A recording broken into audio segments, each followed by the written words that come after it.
Hapon ngayon dito. 11 o'clock na po ng umaga. Ganyan pa kadilim. Yan po ang natatanaw ko sa terrace ng aming flat. Nandito po ako sa paanan ng Mont Blanc. Ayan. Chamonix Mont Blanc. Yan. Yan po ay paupahan. Parang hostel. Yung mga yan.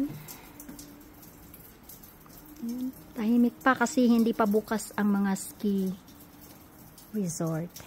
Sarado pa yung kanilang area. Wala pang naakit sa bundok na mga cable car. Wala ding makaano na mga ano sa taas kasi maulan. Yan. Ganyan po kakapal ang yelo na dinatnan namin kagabi. At dito naman sa gawing to, yan. Yan. Hello guys. Ayan. Diyan kami gagawa ng snowman ng aking alaga mamaya. Kaya lang ngayon di kami makapaglaro dahil umuulan. Di kami makapaglaro sa labas. So hanggang dito lang muna siya. Yan po ang aming terrace. Di pa naikabit ang aming duyan kaya di pa siya makapagduyan. Yan.